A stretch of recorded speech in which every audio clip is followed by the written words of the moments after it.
Jamaah oh jamaah.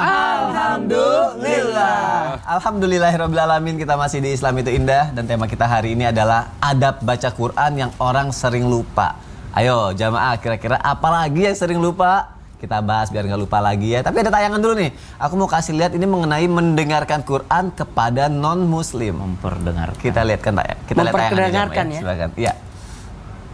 Allah, agak haru gitu ya. Tapi aku jadi pengen nanya deh, kalau memperdengarkan Al-Quran kepada non-muslim, terus kalau misalnya sebenarnya nggak tahu ya gimana ya hukumnya dalam Islam ya. Terus ketika non-muslim itu memegang mushaf Al-Quran itu bagaimana sih Ustaz Syam? Baik, Bismillahirrahmanirrahim. Kembali lagi Habib Syekh Muhammad Ustaz Maulana Mas Soni serta guru-guru kami yang dimuliakan Allah Subhanahu wa taala. Alhamdulillah wassalatu wassalamu ala Rasulillah. Amma ba'd. Jadi daerah mana beda cara dakwahnya. Ya luar biasa nih, karena memperdengarkan Al-Quran kepada non-muslim memang karena mereka masih asing dengan suara Al-Quran. Tapi kalau di Indonesia ini udah speaker masjid kemana gitu ya, ini udah terbiasa mereka, jadi bukan begitu lagi. Sama dengan experience-nya orang-orang bule mengenakan hijab kepada orang-orang yang tidak mengenal hijab gitu ya. Kalau di Indonesia nggak bisa dipakai itu karena semua di Indonesia udah biasa gitu ya melihat, bahkan kalau acara muslim biasanya yang non muslim pun datang dengan mengenakan hijab. Jadi udah biasa gitu. Jadi beda daerah beda cara dakwahnya. Sama dengan World Cup ya, Piala Dunia kali ini. Muslim tuh non muslim diperkenalkan tentang Islam dengan keindahan yang luar biasa. Di sudut-sudut jalan banyak hadis-hadis Nabi SAW. Bahkan kemarin sempat juga diposting oleh Syekh Muhammad gitu ya. Musolanya stadion itu dibikin dari transparan gitu. Jadi kelihatan sama fans-fans dari berbagai negara melihat, oh itu cara ibadahnya orang Islam ya. Masya Allah. Mereka melihat bersujud, mereka mendengarkan Al-Quran. Itu biasa, subhanallah. Kemudian itu adalah cara dakwah. Jadi di mana tergantung mad'unya, dakwah itu tergantung daripada mad'unya. Nah sekarang pertanyaannya, bagaimana dengan memperdengarkan Al-Quran atau ketika non-muslim ini memegang mushaf? Jadi ada kisah yang luar biasa tentang Sayyidina Umar bin Khattab. Sayyidina Umar bin Khattab radhiyallahu anhu itu masuk Islamnya salah satunya ketika mendengar adiknya membaca daripada surah Thaha ya. Thaha ma anzalna 'alaikal qur'ana litashqa. Jadi Sayyidina Umar bin Khattab mendengarkan itu. Lalu Sayyidina Umar bin Khattab ingin mengambilnya, tapi adiknya melarang, tidak bisa, kamu belum suci gitu. Jadi kalau dari sini kita ambil bahwa mendengarkan boleh, tapi memegang mushafnya jangan dulu. Bahkan dari segi hukumnya kita tidak boleh, kalau mazhab Syafi'iyah tidak boleh memberikan mushaf kepada non muslim, menghadiahkan pun nggak boleh. Kenapa? Karena dikhawatirkan digunakan untuk sesuatu yang merendahkan Al-Quran itu sendiri. Ada kan misalnya saya punya sahabat ustadz non muslim, mudah-mudahan dengan saya hadiahi di ulang tahunnya saya hadiahkan mushaf, siapa tahu dari itu dia dapat hidayah. Subhanallah, jangan sampai niat kita seperti itu tapi justru itu dipakai untuk direndahkan, diinjak-injak, bahkan direndahkan. Maka subhanallah tidak diperkenankan memberikan mushafnya, tapi diperdengarkan boleh, diberitahukan isinya boleh, diedukasi tentang Al-Quran boleh, apalagi ditunjukkan Al-Quran berjalan. Artinya apa? Dari dirinya diperlihatkan bahwa ini loh orang yang membaca Al-Quran. Anda kalau mau lihat Al-Quran, lihat bagaimana saya memperlakukan Anda. Lihatlah bagaimana Ibunda Aisyah radhiyallahu ta'ala anha ketika ditanya bagaimana Nabi SAW, ya Nabi itu Al-Quran berjalan gitu. Jadi seluruh akhlaknya itu dituntun oleh Al-Quran. Kalau kita mau memperkenalkan Islam kepada saudara kita yang non-muslim, ya jadikan diri kita ini mengikuti tuntunan Al-Quran. Sama seperti ini luar biasa nih Piala Dunia di Qatar ini luar biasa memperlihatkan gitu ya dengan segala peraturannya, hukumnya, bukan menjadikan non muslim menjauh. Kan ada yang mengatakan wah Qatar itu terlalu ketat, nggak boleh ini, gimana dakwah Islam itu kan harus rahmatan lil alamin. Wah tidak, dengan segala ketatnya Qatar justru membuat orang-orang tertarik dengan Islam. Subhanallah. Jadi memang toleransi itu ada batasnya, open minded itu ada batasnya, hidayah itu adalah milik Allah Subhanahu wa taala. Allah taala. Jadi baiknya gimana kalau perbedaan dakwah gitu kalau yang sekarang kita nih? Iya. Apalagi anak-anak muda deh. Iya, tetap saja kalau non muslim itu memegang mushaf, ya itu terserah dia gitu. Tapi jangan kita yang membuat dia memegangnya. Oh, gitu. Misal dia datang misalnya ke toko buku, ada dia penasaran buka. Tapi dia kan masih non muslim, dia nggak tahu hukum, nggak terikat hukum. Tapi jangan kita yang memberikannya untuk dipegang. Gitu. Terima kasih Ustaz Syam. Ngomong-ngomong Qatar, saya nggak bisa ke sana. Kenapa Ustaz? Tiketnya mahal. Oh iya. Iya juga deh, yaudah nggak usah ke Qatar ya. Di sini aja Ustaz, syuting. Nanti izin-izin lagi. Masya Allah. Terima kasih ya Ustaz ya. Terima kasih Ustaz Maulana. Sekarang mau nanya sama Syekh Muhammad lagi. Saya sekarang kan zamannya digital ya, orang pakai handphone gitu Syekh. Di handphone kan suka ada aplikasi Al-Quran juga. Nah akhirnya jadi banyak orang tuh yang kalau baca Al-Quran ya udah deh lewat handphone aja deh gitu. Dia pakai aplikasi aja deh daripada megang mushafnya langsung. Itu bagaimana ya Syekh? Mau penjelasannya Syekh? Bismillah ya. Alhamdulillah wassalatu wassalamu ala Rasulillah. Alat yang ada di zaman sekarang itu anugerah Allah Subhanahu wa taala. Itu anugerah Allah. HP, laptop, TV dan lain. Itu anugerah Allah Subhanahu wa taala. Tergantung mau pakai untuk apa.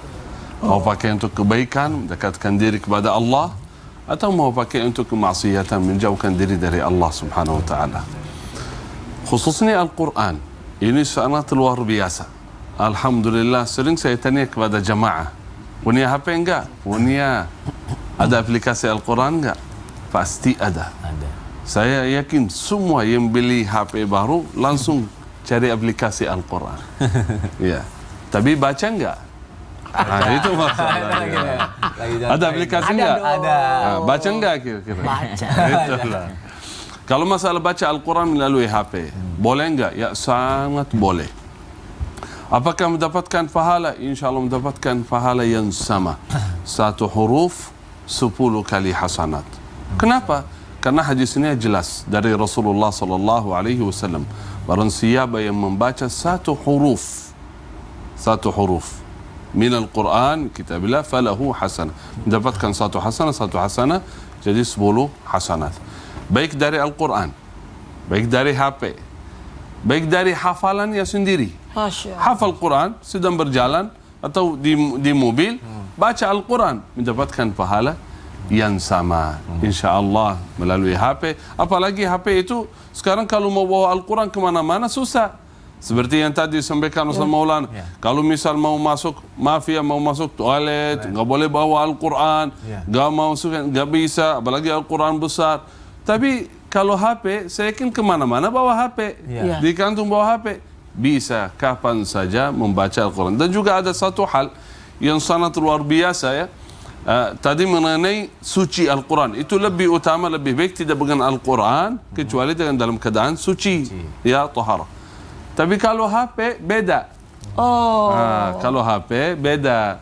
Ya, banyak ulama yang berkata kalau baca melalui aplikasi Al-Quran walaupun tidak dalam keadaan suci boleh membaca Al-Quran. Ya, karena yang tidak boleh memegang Al-Mushaf, Al-Quran nggak boleh. Tapi HP, coba lihat, kalau ada orang tidak bersuci nggak boleh pakai HP ini. Bisa nggak kira-kira? Nggak bisa kan? Ya.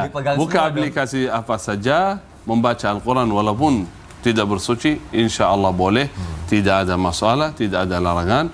Wallahu ta'ala alam. Berarti kesimpulannya, boleh saja membaca Al-Quran melalui aplikasi, melalui HP, bahkan lebih mudah dalam perjalanan, lagi jalan-jalan, kemana saja bisa membaca Al-Quran dan mendapatkan pahala yang sama insyaAllah. Wallahu ta'ala a'lam. Masya Allah, jadi mau pakai mushaf boleh, pakai Al-Quran juga boleh ya saya. Terima kasih saya untuk penjelasannya. Tapi juga para sahabat, itu semuanya, sebagian ulama berkata, karena indahum masahif, masing-masing mereka mempunyai Al-Quran, mushaf. Yang dari kertas seperti Al-Quran atau mushaf. Itu lebih baik, lebih utama. Tapi alhamdulillah di zaman ini itu kemudahan Allah Subhanahu wa taala. Saya yakin jamaah yang di rumah pasti pada punya Al-Quran. Iya dong, punya. Pertanyaannya dibaca enggak? Itu karena banyak orang, aku minta Quran, harusnya dia diatamin dulu baru milik kita. Gitu. Jadi kalau cuma punya Quran baru tidak dihatamin, berarti belum punya. Belum punya kita. Jadi harus setiap ada Quran datang hatamin. Udah, Ustadz ngasih saya 2 Al-Quran lagi, harus saya hatamin dua-duanya dong. Nantinya saya hatamin ya Ustadz ya. Makasih ya. Dikasihnya 2 langsung lagi, berarti dua-duanya harus dihatamin. Bisa aja Ustadz Maulana nih. Terima kasih ya Ustadz Maulana. Kita lanjutkan lagi jamaah yang ada di rumah. Besar-besar jangan Iya. Al-Quran nih Ustaz ya. Ngasih ya. Siap tafsir. Tafsir, aduh lebih susah lagi. Atau kasih HP aja. Ah, Ya, kalau kasih HP ini ada dia. siap khatam insyaallah. Aku siap katamin, Masya Allah. Jamaah yang di rumah, aku mau bacain pertanyaan dari jamaah ya. Yuk kita masuk ke segmen Tanya Dong Ustaz. Kami semua tanya dong Ustaz. Masya Allah, tabarakallah. Ada pertanyaan dari Instagram hamba Allah ya. Assalamualaikum Ustadz, mau tanya tapi tolong samarkan ya nama saya hihihi katanya gitu. Bagaimana hukumnya jika sedang membaca Al-Quran sambil selonjoran, sambil nyender, tiba-tiba ngantuk, terus ketiduran? Mohon jawabannya Ustadz. Wassalamualaikum. Gimana Ustadz Maulana? Gini, mohon maaf, ngajinya dulu baru tertidur. Iya. Karena ingat, orang yang innamal amalu bil hawatim tergantung dari akhirnya. Misal kayak gini, orang nonton TV tertidur, maka pahala tidurnya pahala nonton. Ah, iya. Oke. Kalau dia ngaji, lantas tertidur, maka nilai tidurnya adalah nilai Ngaji. Masya Allah. Nah, itu jadi seperti itu. Ya. Jadi kalau berbicara, apakah dia dapat pahala? Jawabannya dapat. Dan terhitung orang yang, makanya kalau orang meninggal dalam keadaan sujud, Ya. wah itu Masya Allah, ya. pahalanya bagaikan orang salah sambil ngaji lalu meninggal, maka pahala semenjak dia meninggalnya sampai nanti dibangkitkan dari kuburnya adalah pahala ngaji. Masya Allah. Wow. Pengen tuh kayak gitu. Pengen. Jadi ya. cuma saya kalau ngaji lagi ngantuk, itu setengah mati udah ke sini, ulang lagi dari atas. Aduh, ulang lagi dari atas. Lupa di mana ya tadi, sampai mana ya? Bener kan? Sampai mana tadi ya? Ah, ulang Jadi lagi. sebaiknya, aduh kasih press dulu deh, perbaiki. Cuma tadi ada kata-kata nyender, apalagi selonjoran. selonjoran, dikhawatirkan wudunya batal. Tapi kalau duduknya rapat, Iya. contoh seperti ini, Iya, sila, duduk bersila tapi tidak nyender, itu ngaji tertidur aman. Oh. Berarti tergantung, jangan ketiduran beneran. Enggak. Ini contoh Oh, kalau contoh ya? kalau Jumatan kan gitu. Iya. Kalau Jumatan dengar khutbah tertidur, ini aman. Aman. Banyak jamaah Jumat begini. Oh, Ini berarti katil batal. tergantung bagaimana kita posisinya juga ya, mau nyamanin dirinya. Terima kasih Ustadz Maulana Ya. untuk penjelasannya. Masya Allah. Semoga terjawab ya jamaah yang sudah bertanya ya. Ini ada pertanyaan lagi dari Instagram hamba Allah nih. Assalamualaikum Ustadz, maaf samarkan nama saya Ustadz. Oke, pada pengen disamarin semua namanya nih. Nggak mau ketahuan. Nggak mau ketahuan. Saya pernah waktu bulan Ramadan baca Al-Quran, namun terjemahannya saja, tidak Latinnya, tidak Arabnya. Hah? Saya apa tuh? Saya baca terjemahan Al-Quran karena kadang kalau saya baca Al-Quran suka jarang baca artinya, jadi nggak ngerti. Boleh nggak sih saya baca Al-Quran tapi terjemahannya saja? Dan apakah itu terhitung baca Al-Quran dengan bahasa Arab? Wah, ini penjelasannya dalam nih. Harus melalui tausiah sepertinya ya. Syekh Muhammad. boleh? Tausiah berarti berdiri Iya, aja. silakan Syekh. Tausiah benar ini. Iya. Masya Allah. Butuh penjelasan nih Syekh. Ya, itu sangat luar biasa, Masya Allah. Yang mau baca Al-Quran, tapi terjemah Al-Quran atau tafsir ya, Ya. tafsir Al-Quran, karena belum mengerti bahasa Arab ya, tidak mengerti. Supaya menghayati, menikmati Al-Quran, membaca terjemah, itu sangat luar biasa. Tapi jangan sampai nggak baca Quran. Jangan sampai nggak baca Quran. Boleh ada waktu untuk baca Al-Quran, khususnya di Ramadan. Sering saya sampaikan kepada jemaah di Ramadan lebih baik, lebih utama mengkhatamkan Al-Quran berkali-kali. Tapi supaya menghayati Al-Quran, menikmati makna Al-Quran, ada waktu untuk membaca artinya atau tafsirnya. Jangan sampai baca artinya terus, tafsir tidak membaca Al-Quran. Wallahu ta'ala alam. Masya Allah. Iya. Jadi yang penting jangan sampai tidak baca ya saya. Iya, Masya tapi jangan sampai baca tafsir aja, jangan Iya. sampai baca tafsir aja nggak baca Quran. Atau dikasih jeda. Kalau di waktu subuh Quran, Iya. siangnya terjemahannya. Atau bisa satu halaman, Ya.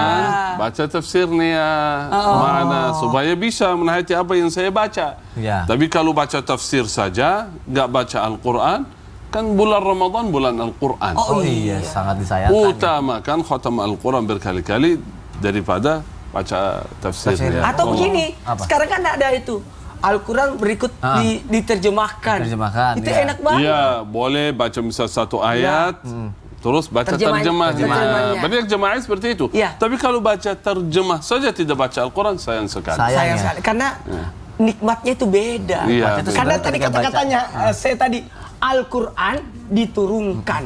Iya. Iya. Berbahasa. Oh, orang saleh ini. Wa Bacot. wassalam. Ini baca Al-Quran sambil dihayati. Luar biasa. Sony, kenapa? Kalau baca sambil nangis gini bisa dapat pahala kan ya? Apa itu? Kalau baca Al-Quran sambil nangis bisa dapat pahala kan ya? Nambah Ya? nambah pahala. Iya. Kalau acting nangis. Baca. Katanya tadi saya Muhammad langsung wah, orang soleh. Itu katanya. Tapi kira-kira itu mengerti maknanya atau nangis Nggak tahu kenapa? karena susah kali sih. Karena nggak bisa. Oh, nggak bisa. Cuma supaya dapat pahala jadi nangis-nangis gitu. Oh iya. Nangis karena nggak bisa. Terus gimana? Coba bisa ini nggak bisa ngiklan nggak? Coba masih bisa nggak? Coba. Coba. Tetap di Islam Rinda ya. Saya mau belajar dulu. Oh, Jamal, alhamdulillah.